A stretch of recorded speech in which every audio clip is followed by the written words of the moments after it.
warahmatullahi wabarakatuh.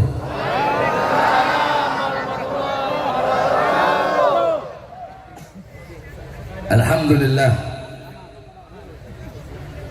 Alhamdulillahil qawiyyi sultanuh, al-wadihil burhanuh, al-mabsut fil wujud karamuhu wa ihsanuh. Allahumma salli wa sallim wa barik wa karrim wa adzim ala nuril anwar wa sirril asrar wa tiryakil akhyar wa miftahi babil yasar Sayyidina wa maulana Muhammad Muhammadin al-Mukhtar wa alihi al-athhar wa ashabihi al-akhyar adada ni'amillahi wa ifdalih, amma ba'd. Yang saya cintai, yang saya muliakan, segenap para alim ulama, para habaib, para kiai, para asatid, para tokoh masyarakat, para sesepuh, para aparat pemerintah, wabil khusus sahibul hajat, sahibul bait, Al-Habib Abdurrahman Al-Khirid beserta seluruh keluarga besar beliau yang saya cintai, yang saya muliakan, segenap panitia peringatan Maulid Nabi besar Muhammad beserta seluruh hadirin hadirat, bapak-bapak, ibu-ibu, khususnya para pemuda-pemudi umat baginda Nabi besar Muhammad yang selalu dimuliakan oleh Allah Subhanahu wa taala. Saudara-saudara sekalian yang dimuliakan oleh Allah, alhamdulillah, segala puji dan syukur kepada Allah Subhanahu wa taala. Dialah Allah Subhanahu wa taala yang maha besar, yang besar selain Allah kecil. Dialah Allah Subhanahu wa taala yang maha kaya, yang kaya selain Allah miskin. Dialah Allah yang maha perkasa, yang maha kuat, yang perkasa selain Allah, yang kuat selain Allah lemah. Dialah Allah yang maha berkuasa, yang berkuasa selain Allah, kadang berkuasa dan kadang tidak berkuasa. Dialah Allah yang maha melihat, yang melihat selain Allah buta terhadap warna-warna yang jauh, buta terhadap warna-warna yang tersembunyi. Dialah Allah yang maha mendengar, yang mendengar selain Allah tuli terhadap suara-suara yang jauh dan suara-suara yang dekat akan menulikannya. Dialah Allah Subhanahu wa taala yang maha hidup, yang hidup selain Allah pasti akan mati, yang ada selain Allah pasti akan tiada, yang wujud selain Allah pasti akan binasa. Sedangkan hidupnya Allah, adanya Allah, wujudnya Allah selama-lamanya kekal abadi, tidak akan pernah musnah dan tidak akan pernah binasa. Dialah Allah yang dimana kedekatan hamba dengannya tidak akan membuat hamba itu setara atau sama dengannya, dan jauhnya hamba darinya tidak akan menjadikan dinding penghalang, dinding pembatas yang menghalangi antara dirinya dengan hambanya. Dialah Allah yang dimana pada malam hari yang mulia ini, di tempat yang penuh dengan keberkahan ini tempat menjadi tempat yang Allah Subhanahu wa taala turunkan rahmat, Allah turunkan hidayat, Allah turunkan maghfirat, Allah turunkan berkat. Hamba-hamba yang duduk di majlis pada malam hari ini menjadi hamba-hamba yang mulia, yang dimuliakan oleh yang maha mulia. Hamba-hamba yang duduk pada malam hari ini menjadi hamba-hamba yang Allah ampuni dosa-dosanya yang telah lalu dan dosa-dosa yang akan datang, dosa-dosa yang tampak dan dosa-dosa yang tidak tampak, dosa-dosa yang besar dan dosa-dosa yang kecil. Kita duduk pada malam hari ini, Allah Subhanahu wa taala tanamkan dalam hati kita cahaya kasih sayang, cahaya pengampunan, cahaya petunjuk, cahaya hidayah, cahaya taufik. Sebab duduknya kita pada malam hari ini mendapatkan keberkahan, mendapatkan kemuliaan, mendapatkan keagungan, mendapatkan keutamaan daripada maulid baginda Nabi besar Muhammad sallallahu alaihi wasallam. Saudara-saudara sekalian yang dimuliakan oleh Allah, tadi guru kita Habib Zaki telah panjang lebar menjelaskan tentang akhlak Nabi Muhammad, menjelaskan budi pekerti Nabi Muhammad, adabnya Nabi Muhammad sallallahu alaihi wasallam, menjelaskan sirah Nabi Muhammad, tarikh baginda Nabi besar Muhammad sallallahu alaihi wasallam. Jadi pada kesempatan yang mulia ini saya nggak bisa lama-lama. Saya baru sampai tadi sore. Saya habis dapat dari Sulawesi, acara haul saya punya abah, haul yang ke-12. Tadi dari Sulawesi itu saya perjalanan dari kemarin malam. Perjalanan dari kemarin malam sampai bandara tadi sekitar jam 1 siang. Langsung saya tiket ke Surabaya, nyampe Surabaya sore, langsung perjalanan ke sini. Jadi saya belum istirahat, belum tidur. Saya hanya menyampaikan sedikit saja, walaupun sedikit, tapi insya Allah bermanfaat. Hadirin sekalian yang dimuliakan oleh Allah, kita duduk pada malam hari yang mulia ini. Kita mendapatkan kemuliaan karena baginda Nabi besar Muhammad sallallahu alaihi wasallam. Kalian duduk pada malam hari ini, kalian memuliakan Nabi Muhammad, kalian mengagungkan Nabi Muhammad, kalian memuji Nabi Muhammad. Ketahuilah saudara-saudara, Nabi Muhammad tidak butuh kalian memuliakannya. Nabi Muhammad tidak butuh kalian mengagungkannya. Nabi Muhammad tidak butuh kalian memujinya. Kalian memuliakan Nabi Muhammad, kemuliaan Nabi tidak akan bertambah. Kalian mengagungkan Nabi Muhammad, keagungan Nabi tidak akan bertambah. Kalian memuji Nabi Muhammad, terpujinya Nabi tidak akan bertambah. Kalian memuliakan Nabi, bukan Nabi yang bertambah mulia, tapi kalian yang menjadi mulia karena memuliakan Nabi besar Muhammad. Kalian mengagungkan Nabi, bukan Nabi Muhammad yang bertambah agung, tapi kalian yang menjadi agung karena telah mengagungkan baginda Nabi besar Muhammad. Kalian menjadi terpuji, kalian dipuji oleh para penduduk langit, kalian dipuji oleh para malaikat karena kalian telah memuji manusia terpuji baginda Nabi besar Muhammad sallallahu alaihi wasallam. Segala sesuatu yang berkaitan dengan Nabi, segala sesuatu yang berhubungan dengan Nabi, maka sesuatu itu menjadi mulia. Saudara-saudara, satu contoh, Nabi Muhammad sallallahu alaihi wasallam, yakni waktu sahar, sepertiga malam. Sepertiga malam menjadi saatul ijabah. Sepertiga malam menjadi waktu dikabulkan doa. Allah turun ke langit dunia. Allah berseru, hal min taibin, hal min mustaghfirin. Adakah yang mau bertobat? Adakah hamba-hamba yang bertobat? Aku terima tobatnya. Adakah hamba-hamba yang meminta ampun? Aku ampuni dosa-dosanya. Adakah hamba-hamba yang punya hajat, yang meminta kepadaku? Aku kabulkan permintaannya, aku kabulkan hajatnya setiap sepertiga malam. Pertanyaannya, kenapa sepertiga malam menjadi waktu dikabulkan doa? Para ulama berkata, karena sepertiga malam, waktu sahar, sepertiga malam adalah waktu dilahirkan Nabi Muhammad, sehingga waktu lahirnya Nabi menjadi waktu yang dikabulkan doa oleh Allah Subhanahu wa Ta'ala. Waktu tersebut berkaitan dengan Nabi Muhammad, sehingga waktu itu menjadi mulia. Kita pada malam hari ini duduk di sini memuliakan Nabi, mengagungkan Nabi, memuji Nabi. Kita menjadi mulia karena baginda Nabi besar Muhammad. Alam tara jildal haqira mugabbalan bitsagafi lamma ansara jildal mushafi. Tidak pernahkah engkau melihat, tidak pernahkah engkau tahu, tidak pernahkah engkau mendengar, tidak pernahkah engkau melihat kulit-kulit yang tidak berharga, kulit-kulit yang tidak bernilai, kulit tersebut dicium oleh mulut-mulut ketika kulit itu menjadi sampul daripada ayat suci Al-Quran.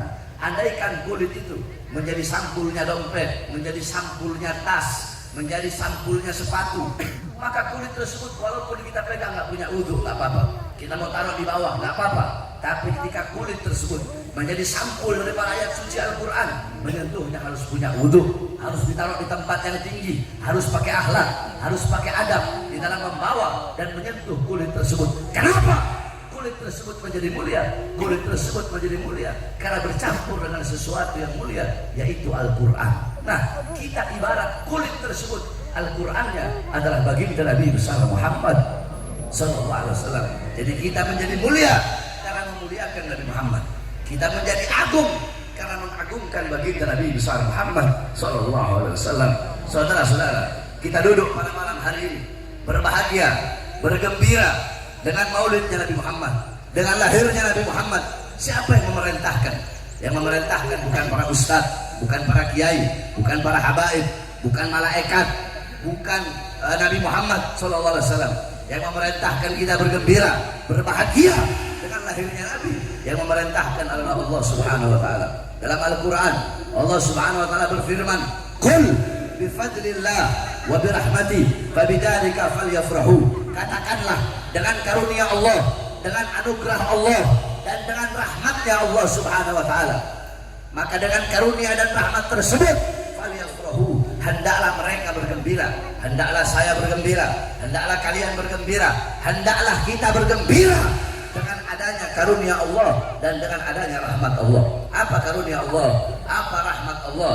Para ulama-ulama ahli tafsir, banyak daripada beliau-beliau mengatakan dalam kitab tafsir Jami'ul Bayan, Al-Imam Ibnu Jarir At-Tabari, dalam kitab tafsir Ma'alimut Tanzil, Al-Imam Baghawi, juga dijelaskan oleh Al-Imam An-Nasafi dalam kitab Madarikut Tanzil, Al-Imam Baydawi dalam kitab Anwarut Tanzil, Al-Imam As-Suyuti dalam kitab Ad-Durrul Manthur, Tafsir bil Ma'thur dari Imam As-Suyuti. Beliau-beliau ada yang mengatakan anugerah Allah, karunia Allah, ada yang mengatakan Islam, ada yang mengatakan iman, ada yang mengatakan Al-Quran, ada yang mengatakan ilmu, ada juga yang mengatakan akal.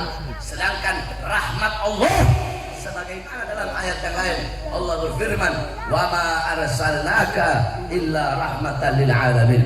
Tidak aku utus engkau wahai Muhammad kecuali engkau adalah rahmat bagi seluruh alam semesta. Maka dengan adanya iman, Islam, Al-Quran, ilmu sebagai karunia Allah, dan dengan adanya Nabi Muhammad sebagai rahmat Allah yang paling besar, rahmat Allah yang paling luas, rahmat Allah yang paling agung, dengan adanya itu semua falyafrahu, maka bergembiralah saya, bergembiralah engkau, bergembiralah kalian, bergembiralah kita semua dengan adanya Nabi besar Muhammad sebagai rahmat Allah yang paling besar, yang paling agung, yang paling luhur. Saudara-saudara, jangankan saya, jangankan kalian, jangankan kita umat yang beriman kepada Nabi, yang cinta kepada Nabi Muhammad sallallahu alaihi wasallam. Dalam riwayat dijelaskan, Sayyidina Abbas bin Abdul Muttalib, Sayyidina Abbas bin Abdul Muttalib, beliau bermimpi berjumpa dengan Abu Lahab. Di dalam mimpinya Abu Lahab sedang diazab, Abu Lahab sedang disiksa oleh Allah di dalam neraka. Akan tetapi saudara-saudara, setiap hari Senin Allah ringankan azab dan siksanya Abu Lahab. Dari selah-selah jarinya bisa keluar air, sehingga Abu Lahab bisa minum dari air tersebut. Maka kemudian Sayyidina Abbas bertanya, "Wahai Abu Lahab, kenapa Allah ringankan azabmu? Kenapa Allah ringankan siksamu setiap hari Senin?" Apa jawab Abu Lahab? "Ya, karena Muhammad lahir pada hari Senin. Ketika itu aku punya budak bernama Suwaibah. Suwaibah datang kepadaku membawa kabar kelahiran Muhammad. Aku senang, aku gembira, aku bahagia dengan lahirnya Muhammad, dengan kabar kelahiran Muhammad, sehingga saking senangnya aku, saking bahagianya aku merdekakan Suwaibah yang telah datang membawa kabar kelahiran Muhammad. Karena kegembiraanku yang sesaat, karena rasa bahagiaku sesaat dengan lahirnya Muhammad, maka karena itu Allah ringankan azab dan siksaku hanya setiap hari Senin." Saudara-saudara, itu Abu Lahab yang mati dalam keadaan kafir, Allah ringankan azab dan siksanya setiap hari Senin karena pernah bergembira sesaat dengan lahirnya Nabi besar Muhammad. Bagaimana dengan saya? Bagaimana dengan kalian? Bagaimana dengan engkau? Bagaimana dengan kita sebagai umat Nabi? Kalau kita bergembira seumur hidupnya kita dengan lahirnya baginda Nabi besar Muhammad sallallahu alaihi wasallam. Maka saudara-saudara, bulan Maulid yang penuh dengan kemuliaan ini, bulan Maulid yang penuh dengan keutamaan ini, kita harus berbahagia, kita harus senang, pasang senyum, harus bergembira ria. Engkau kalau Idul Fitri engkau senang, engkau gembira. Kalau Idul Adha engkau senang, engkau gembira. Maka Maulid engkau harus lebih berbahagia, harus lebih bahagia daripada Idul Fitri dan Idul Adha. Karena Id sesungguhnya bagi kita adalah lahirnya Nabi Muhammad. Karena kalau bukan karena maulidnya Nabi, tidak akan ada hari-hari yang mulia dalam Islam. Kalau bukan karena lahirnya Nabi, tidak akan ada Islam, tidak akan ada iman, tidak akan ada Idul Fitri, tidak akan ada Idul Adha, tidak akan ada Ramadan, tidak akan ada Fathul Makkah, tidak akan ada hari-hari yang mulia dalam Islam, tidak akan ada bulan-bulan yang mulia dalam Islam. Kalau bukan itu diawali daripada hari lahirnya baginda Nabi besar Muhammad sallallahu alaihi wasallam. Saudara-saudara, engkau duduk di majelis memuliakan hari kelahiran Nabi, mengagungkan hari kelahiran Nabi. Ketahuilah bapak-bapak, ibu-ibu sekalian, sebelum kalian duduk di sini memuliakan kelahirannya Nabi, mengagungkan kelahirannya Nabi, telah ada satu zat yang lebih dulu mengagungkan kelahiran Nabi Muhammad. Satu zat yang telah lebih dahulu memuliakan kelahiran Nabi Muhammad. Siapa? Allah Subhanahu wa taala. Allah punya cara sendiri untuk memuliakan hari kelahiran Nabi Muhammad.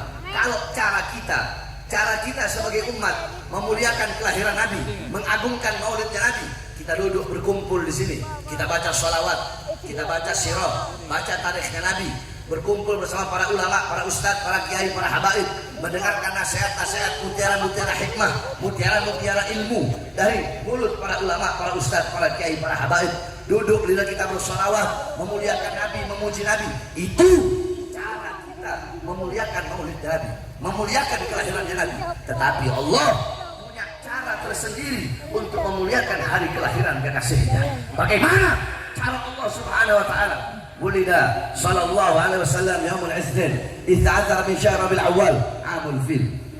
Wa summiya 'am wiladatihi 'amul fil li'anna malik al-Habasyah jaa ila Makkah li hadbil Ka'bah wa kana fihi filun 'azim. Rasulullah sallallahu alaihi wasallam, nabi kita, beliau lahir pada hari Senin tanggal 12 Rabiul Awal tahun gajah. Dinamakan tahun kelahiran Nabi sebagai tahun gajah karena pada tahun tersebut datang pasukan gajah. Mereka datang dipimpin oleh Raja Habasyah. Pasukan gajah tersebut datang ingin menghancurkan Ka'bah yang ada di Makkah. Wa kana fihi filun adim. Mereka membawa gajah yang sangat besar. Fa ahlaqallahul jaysh. Kemudian Allah menghancurkan pasukan gajah tersebut. Saudara-saudara, Allah mengirimkan burung ababil yang bawa batu dari neraka sijil. Satu ekor burung bawa 3 buah batu, satu di mulutnya, satu di kaki kanannya, satu di kaki kirinya. Ketika itu burung melemparkan satu buah batu, satu batu jatuh di atas kepala, tembus sampai ke kakinya para pasukan gajah, tembus sampai ke kakinya pasukan Habasyah. Nah, saudara-saudara, kenapa Allah hancurkan pasukan gajah? Kenapa Allah hancurkan Raja Habasyah bersama pasukannya, komplotannya? Kenapa Allah hancurkan pada hari kelahiran Nabi Muhammad? Apakah Allah nggak bisa menghancurkan sebelum mereka berangkat ke Makkah? Bisa Allah hancurkan. Atau sesudah mereka dari Makkah? Bisa Allah hancurkan. Tapi kenapa Allah hancurkan mereka tepat di saat hari kelahiran Nabi Muhammad? Takriman wa tashrifan wa ta'ziman, untuk memuliakan, untuk mengagungkan hari kelahiran baginda Nabi besar Muhammad. Pada saat hari kelahiran Nabi Muhammad, sumur-sumur yang mengering, Allah Subhanahu wa taala pancarkan kembali air. Pohon-pohon yang tidak berbuah, pohon-pohon yang tidak ada daunnya, pohon-pohon yang kering kembali berbunga. Daun-daun yang kering kembali Allah tumbuhkan daunnya. Kenapa di hari kelahiran Nabi Muhammad? Apakah mustahil sebelum Nabi lahir Allah pancarkan air dari sumur yang kering? Tidak mustahil, saudara-saudara. Tapi kenapa Allah pancarkan dari sumur yang kering air, Allah pancarkan pohon-pohon yang kering, Allah tumbuhkan daunnya? Kenapa di hari kelahiran Nabi Muhammad? Takriman wa tashrifan wa ta'diman, untuk memuliakan, untuk mengagungkan hari kelahiran baginda Nabi besar Muhammad sallallahu alaihi wasallam. Saudara-saudara, api Majusi yang selama ribuan tahun tidak pernah padam, api Majusi yang selama ribuan tahun tidak pernah padam, Allah padamkan di hari kelahiran Nabi Muhammad. Istana-istana Romawi yang kokoh tiang-tiangnya, Allah robohkan tiang-tiang tersebut pada saat hari kelahiran baginda Nabi besar Muhammad. Kenapa api Majusi Allah Subhanahu wa taala padamkan pada hari kelahiran Nabi Muhammad? Apakah sebelum Nabi Muhammad lahir mustahil Allah padamkan? Tidak mustahil, saudara-saudara. Kenapa Allah rubuhkan tiang-tiang istana Romawi pada hari kelahiran Nabi Muhammad? Apakah mustahil sebelum Nabi Muhammad lahir? Tidak mustahil. Tapi kenapa pada hari kelahiran Nabi Allah padamkan api Majusi, Allah rubuhkan tiang-tiang istana Romawi takriman wa tasyrifan wa ta'liman li maulidin Nabi sallallahu alaihi wasallam, untuk memuliakan, untuk mengagungkan hari kelahiran baginda Nabi besar Muhammad sallallahu alaihi wasallam. Pintu-pintu langit Allah tutup pada hari kelahiran Nabi Muhammad. Kenapa? Kenapa Allah tutup pintu-pintu langit pada hari kelahiran Nabi? Agar syaitan, agar iblis, agar jin-jin kafir tidak bisa mencuri berita dari langit. Kenapa Allah tutup pada hari kelahiran Nabi Muhammad? Untuk memuliakan, untuk mengagungkan hari kelahiran baginda Nabi besar Muhammad sallallahu alaihi wasallam. Nah, saudara-saudara, Allah saja memuliakan kelahiran Nabi. Allah saja mengagungkan kelahiran Nabi. Saya siapa? Kita siapa? Kok tidak mau memuliakan dan mengagungkan maulidnya Nabi besar Muhammad sallallahu alaihi wasallam? Maka jikalau intisari maulid adalah memuliakan kelahiran Nabi, berarti Allah yang pertama kali memuliakan Nabi Muhammad. Jikalau intisari maulid adalah mengagungkan kelahiran Nabi, berarti Allah yang pertama kali bermaulid kepada baginda Nabi besar Muhammad. Jikalau intisari maulid adalah dibacakan sejarah Nabi Muhammad, maka Allah adalah zat yang pertama kali menceritakan sejarah Nabi Muhammad kepada cahaya para nabi dan cahaya para rasul. Maka beruntung orang-orang yang hatinya menggerakkan langkahan kakinya untuk duduk di majelis-majelis maulid Nabi besar Muhammad sallallahu alaihi wasallam. Maka saudara-saudara sekalian yang dimuliakan oleh Allah Subhanahu wa taala, dengan adanya peringatan maulid Nabi besar Muhammad, tanamkan dalam hati kalian kecintaan kepada baginda Nabi besar Muhammad sallallahu alaihi wasallam. Tanamkan kecintaan kalian kepada Nabi Muhammad. Jadikan Nabi Muhammad sebagai teladan kalian, uswah kalian, qudwah kalian, teladan dan pedoman kalian dalam kehidupan sehari-hari. Jadikan rumah tangga kalian rumah tangga Nabi Muhammad, kampung kalian sebagai kampung Nabi Muhammad sallallahu alaihi wasallam. Jadikan kepribadian Nabi, kepribadian anak-anak kalian, kepribadian tetangga-tetangga kalian, kepribadian saudara-saudara kalian.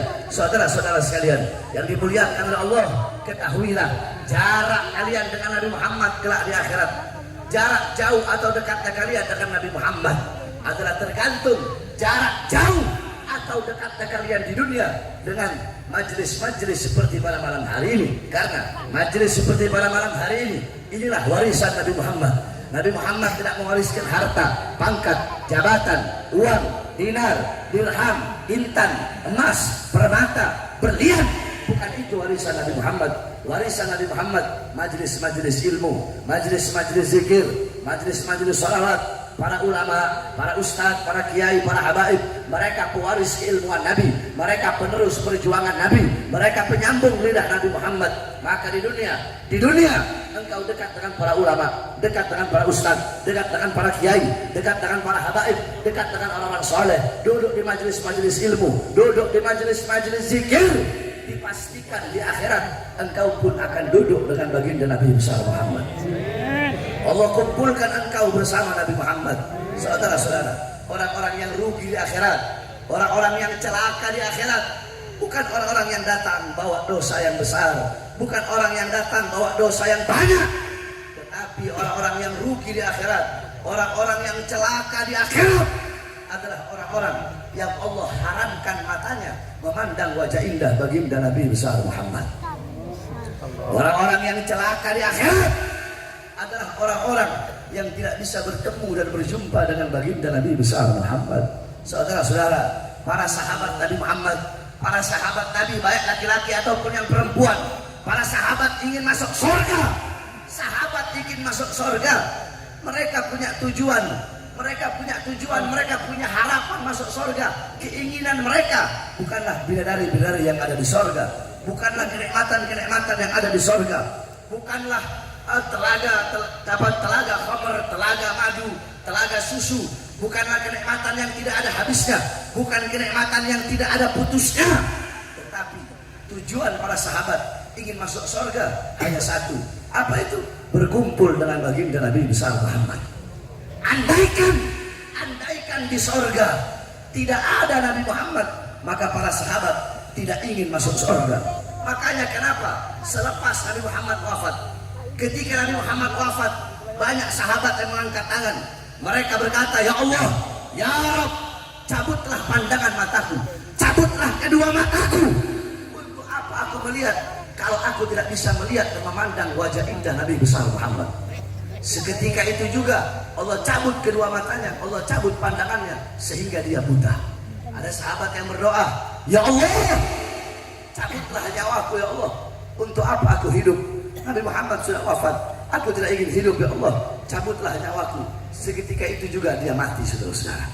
Bahkan ketika Rasulullah SAW telah dikubur di rumah Sayyidatuna Aisyah, ja'at imra'atun li Aisyah radhiyallahu anha faqalat ya Aisyah ikshif li qabran Nabi sallallahu alaihi wasallam. Fakashafat qabran Nabi sallallahu alaihi wasallam fadakhalat fabakat hatta matat. Datang seorang perempuan dan berkata kepada Sayyidatuna Aisyah, wahai Aisyah, tolong bukakan bagiku kuburnya Nabi Muhammad sallallahu alaihi wasallam. Karena para nabi dan para rasul di mana beliau wafat, di situ beliau harus dikuburkan. Kalau beliau wafat dalam kamar, harus dikuburkan di tempat yang di mana beliau wafat. Rasulullah sallallahu alaihi wasallam beliau dikuburkan di kamar Sayyidatuna Aisyah karena pada kamar tersebut, di dalam kamar tersebut beliau wafat. Maka datang seorang perempuan dan berkata, wahai Aisyah, bukakan bagiku kuburnya Nabi Muhammad sallallahu alaihi wasallam. Dibuka pintu kamarnya atau pintu kuburnya Nabi Muhammad. Ketika dibuka pintu kubur, masuk ini perempuan. Fadakhalat fabakat hatta matat. Itu perempuan menangis